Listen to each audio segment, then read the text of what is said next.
My name is Jacqueline Wallace. I'm 28 years old, and until recently, I thought my life was stable. Not flashy, not performative, just stable in the way that actually matters. Bills paid, keys in my pocket, peace in my own space. I'm a remote software engineer for a decent tech company. Good salary, steady work, no chaos. 3 years ago, I bought my own two-bedroom condo downtown. It's not some penthouse, but it's mine.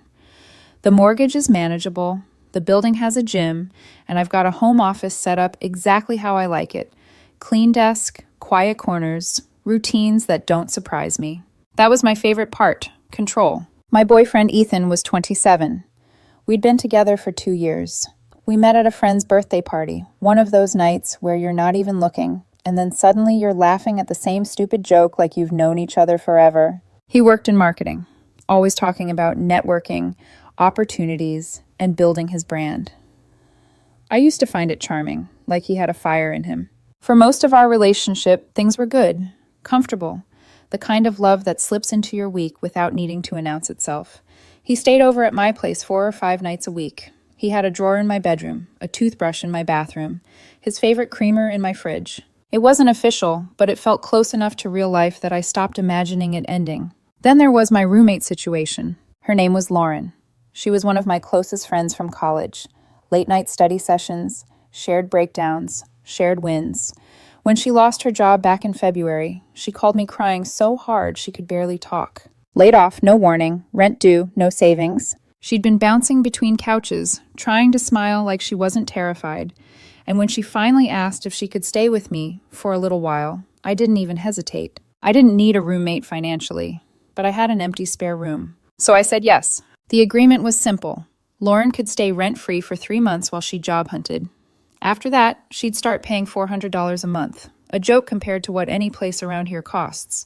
I wasn't trying to profit off her. I just wanted her to have dignity and a chance to recover. That was 6 months ago. Lauren hadn't paid a single dollar. Every time I brought it up, she had an excuse ready like it was scripted. The interview didn't pan out. The offer fell through.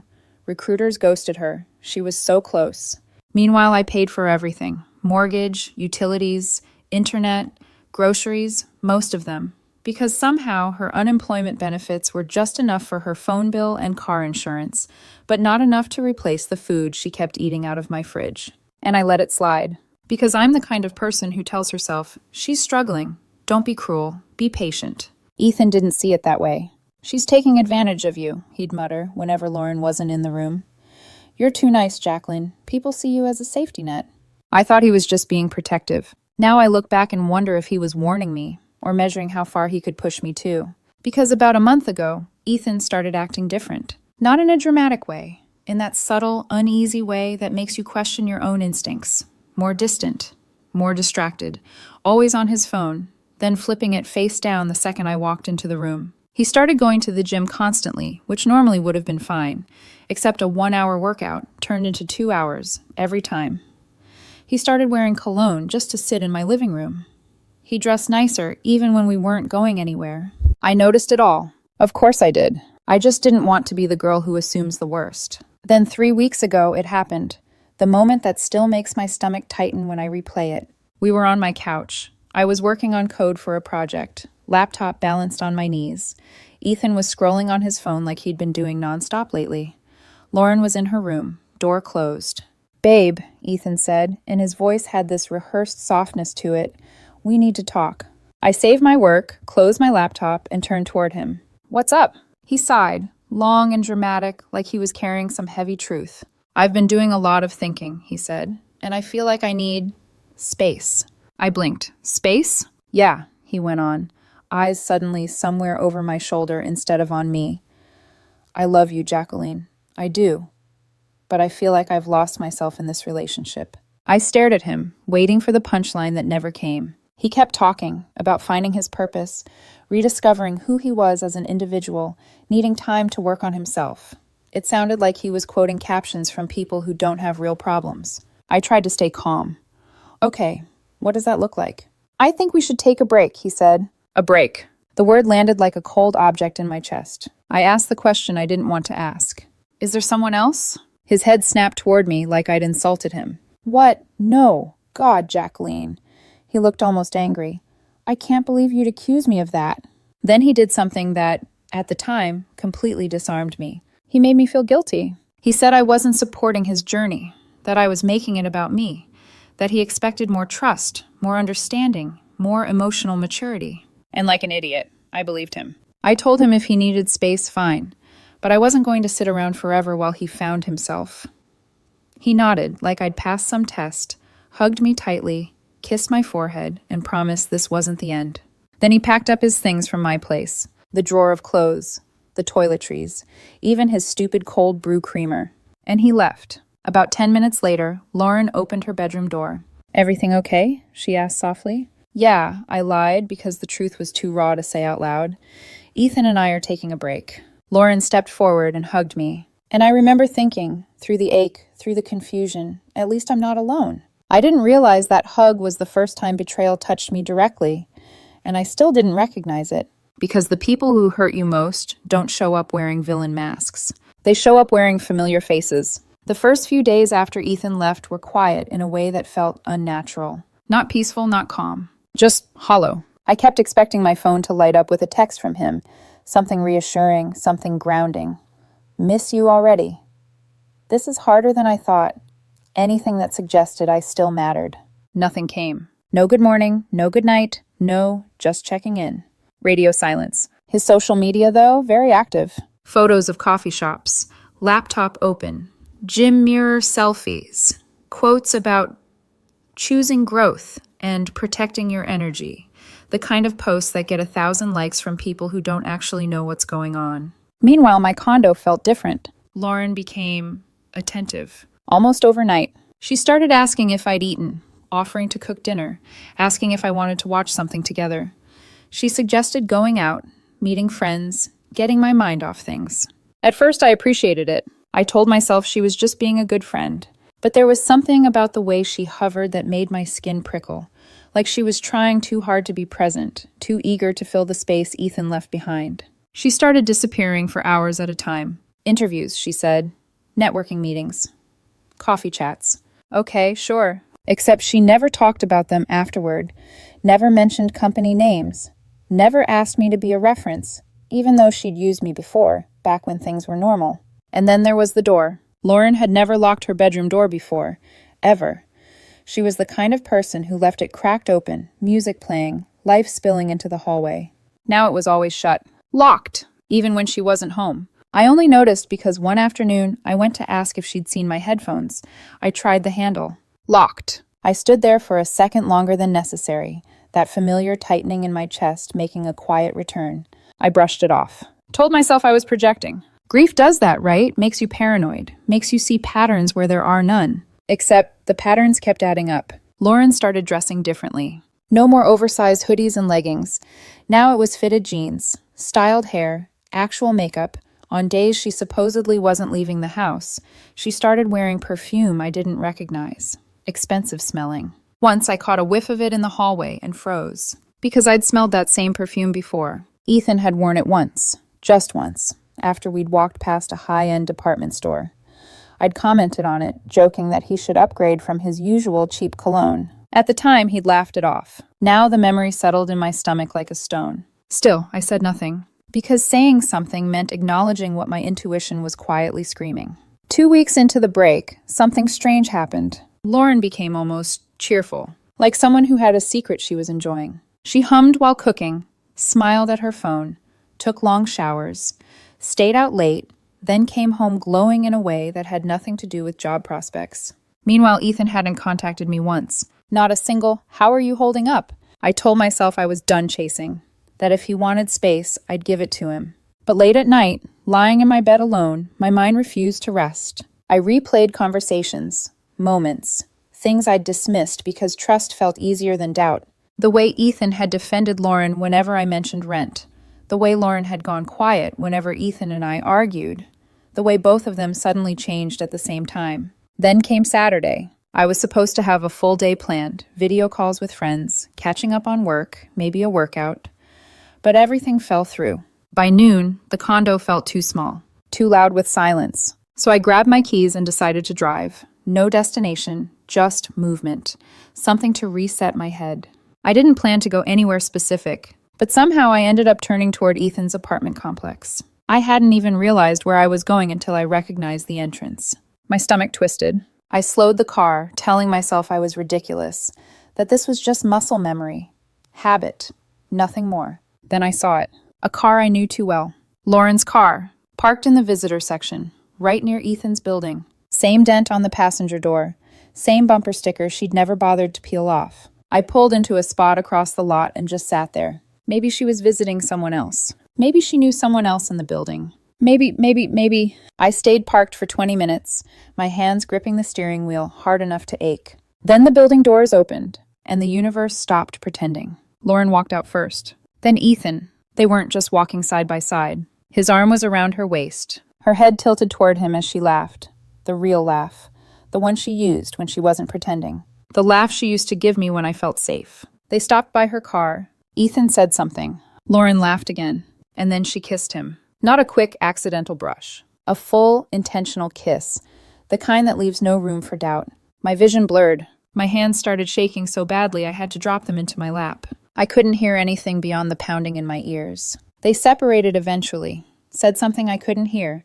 Lauren kissed him once more before getting into her car. Ethan watched her drive off. Then he turned and walked back inside, toward the apartment he'd told me he was using to find himself. I sat there long after they were gone. Something inside me cracked. Not loudly, not dramatically. Just cleanly, like a switch flipping. The sadness was still there, the hurt too. But underneath it, something colder was waking up, because I finally understood something important. I hadn't lost Ethan. I'd been played. And the worst part? The betrayal hadn't come from outside my home. It had been living with me the entire time. I don't remember starting the car. I don't remember pulling out of the parking lot. What I remember is sitting at a red light 3 blocks away, my hands still shaking, my heart slamming against my ribs like it was trying to escape my body. I felt hollow, not sobbing, not screaming, just empty in a way that scared me more than tears ever could. I drove home on autopilot, parked in my garage, took the elevator up to my floor, walked into my condo like nothing had happened, like I hadn't just watched my boyfriend of 2 years kiss my roommate in broad daylight. Lauren's bedroom door was closed when I got back. Of course it was. I stood in my kitchen for a long time, staring at the counter, replaying the scene over and over again. Every laugh, every touch, every moment that suddenly made sense in the most humiliating way possible. The space, the silence, the guilt tripping. It wasn't confusion. It was coordination. I went into my home office and shut the door, locked it. That was the first time I'd ever done that inside my own home. My reflection in the dark monitor startled me. I looked pale, older, like something had been taken from me that I couldn't get back. That's when the anger finally arrived. Not explosive anger, focused anger, the kind that sharpens your thoughts instead of blurring them. I rolled my chair back, opened my laptop, and did what I do best when something feels wrong. I gathered data. About a year earlier, there had been a string of break-ins in our building. Nothing dramatic, but enough that I'd installed security cameras in the living room and hallway, fully visible, fully legal. Lauren had been there when I installed them. She'd even joked about how big brother I was being. I logged into the system. My hands were steady now. I pulled up the footage from the day Ethan and I had taken a break. And there it was. Less than 12 hours after Ethan walked out with his box of things, Lauren let him back in. Not hesitating, not sneaking. Comfortable. They didn't even bother checking the cameras. They sat on my couch.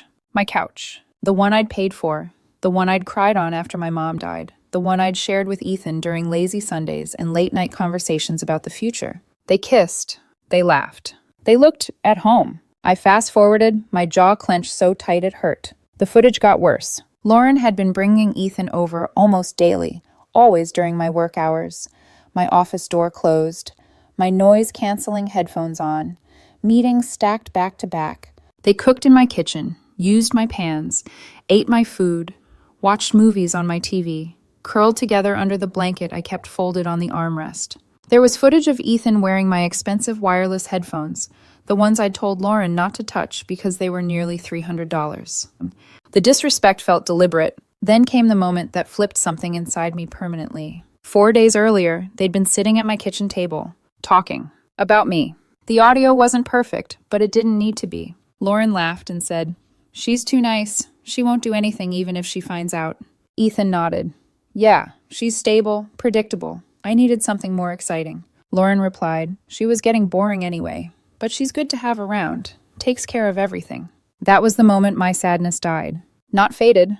Died. What replaced it was calm. Cold, clear, controlled. I closed the footage and sat back in my chair, breathing slowly, deliberately.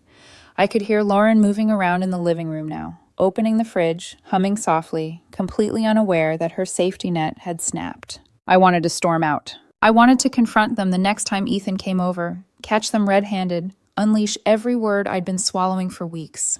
But I didn't, because emotion is loud. Strategy is quiet. Lauren was living in my home rent-free. No lease, no written agreement. Ethan was trespassing under false pretenses, and both of them thought I was too passive to do anything about it. They were wrong. That evening, after Lauren went to bed, I made 2 phone calls. The first was to my friend Derek. I told him everything. Had to repeat it twice because he thought I was joking. "Jacqueline, that's psychotic," he said. "Your boyfriend and your roommate?" "I have footage," I replied calmly. There was a long pause. "Okay, what are you going to do?" "I don't know yet," I said. But I'm not reacting. I'm responding.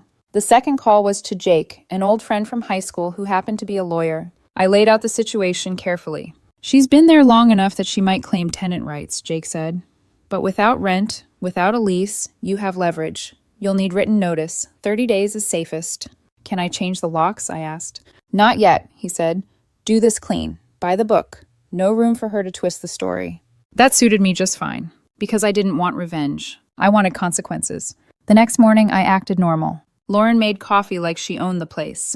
Asked how I was holding up. "I'm okay," I said, "just focusing on work." She smiled sympathetically. The audacity almost impressed me. Ethan came over later that afternoon, walking in like nothing had changed, like he hadn't ripped something out of me and laughed about it over my kitchen table. I stayed in my office. I didn't confront him. I watched. Because the most dangerous moment in any betrayal is when the betrayer still thinks they're winning. And I needed them comfortable, unaware, because when the ground finally dropped out from under them, I wanted there to be nowhere to land. Monday morning, I printed 2 copies of a document I never imagined I'd need. Notice of termination of informal living arrangement. One for Lauren, one for my records. I dated it, signed it. Then I called Derek and asked him to come over before work. I needed a third-party witness, someone calm, reliable, and not emotionally involved. When he arrived, he didn't joke, didn't tease, just read the notice, nodded, and signed at the bottom. "You sure about this?" he asked quietly. "I've never been more sure of anything," I said. Lauren didn't come out of her room until almost 10. No rush, no urgency. Why would there be? She didn't have a job to get to. She padded into the kitchen in socks, poured herself coffee I'd bought, and smiled like everything was normal. "Morning," she said. "We need to talk," I replied. That got her attention. I slid the notice across the counter. "What's this?" she asked, frowning. "You have 30 days to find a new place," I said calmly. "This arrangement isn't working anymore." She laughed. Actually laughed. "Wait, what? Jacqueline, come on. Is this about the money? I told you I'm close to landing something." "You've been here 6 months," I said. "The agreement was 3. Her smile faded. She picked up the paper, skimmed it, then looked back at me. Confused, then defensive.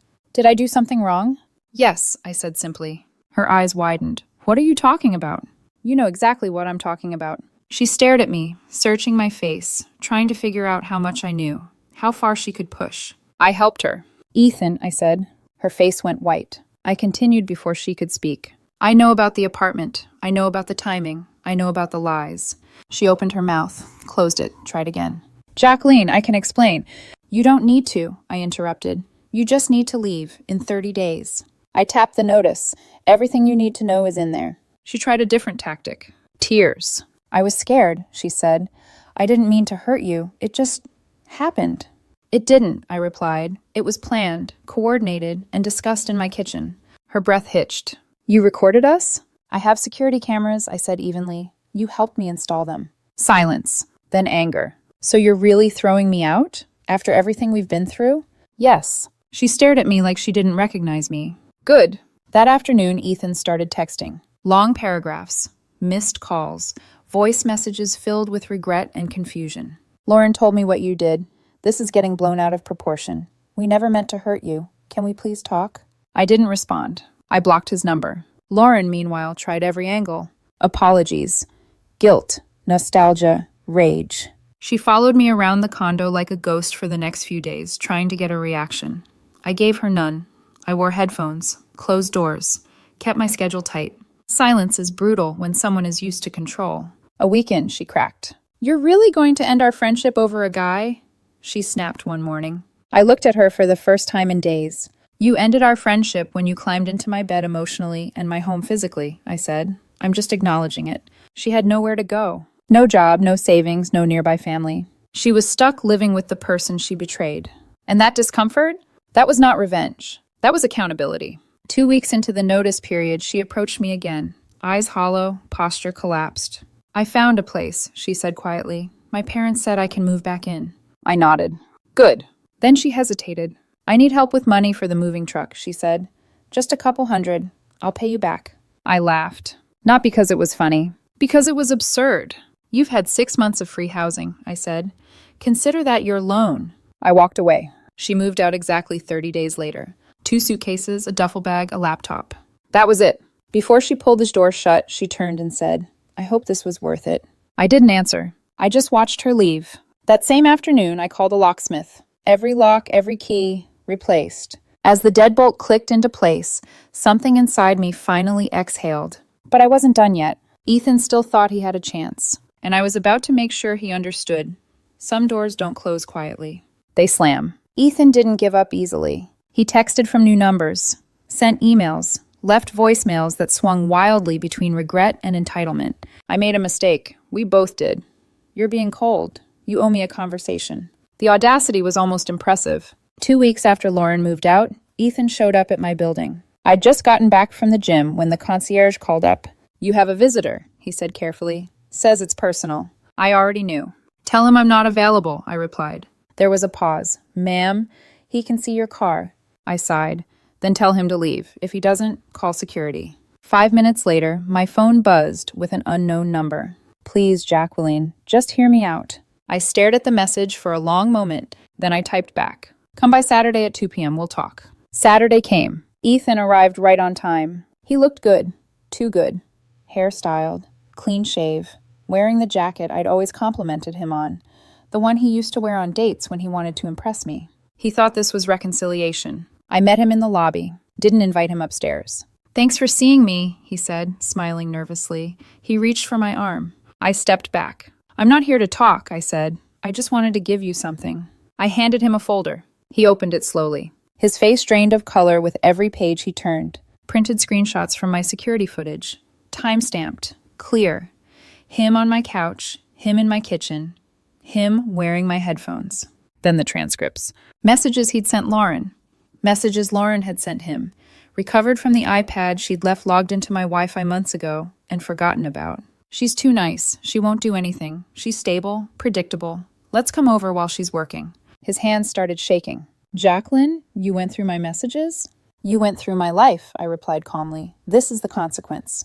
"What are you going to do with this?" he asked, panic finally breaking through his confidence. "Nothing," I said, "as long as you leave me alone." He swallowed hard. "But if you contact me again," I continued, "if you show up here, if you try to twist the story, this goes public. Your job, your family, everyone who thinks you're some misunderstood guy on a self-growth journey." I leaned closer, lowering my voice. "You were finding yourself in my home while living off my stability. Don't test how patient I still am." I stepped back. "You have 30 seconds to leave." He didn't argue. He walked out of the lobby without looking back. And that was the last time I ever saw him. The silence that followed wasn't lonely. It was peaceful. My condo felt like mine again. No tension. No lies humming under the surface. No footsteps I didn't trust. I threw myself into work, took on harder projects, led meetings with a clarity I hadn't felt in months. 2 months later, my manager called me into a video meeting. Promotion, raise, team lead position. Apparently, when your emotional energy isn't being siphoned off by betrayal, you can do incredible things. I upgraded my workspace, bought a new monitor, finally replaced the chair I'd been meaning to ditch. Started boxing classes. Turns out hitting things is excellent therapy. I reconnected with friends. Derek came over for the gaming session we'd postponed months earlier. Pizza everywhere. Laughter until 3 a.m. Life didn't just return to normal. It got better. I heard about Ethan and Lauren through mutual friends eventually. Ethan had moved back in with his parents, lost his apartment, His space turned out to be a childhood bedroom and a bruised ego. Lauren was struggling too. No job, living at home, no safety nets left to burn. Their excitement lasted weeks. Their consequences lasted much longer. One night, over drinks, Derek asked me if I ever regretted how I handled it, if I wished I'd forgiven Ethan, if I missed Lauren, if I'd been too harsh. No, I said without hesitation. They didn't mistake kindness for generosity. They mistook it for weakness. And I corrected them. That's the thing people never tell you. Being kind doesn't mean being disposable. Being patient doesn't mean being blind. And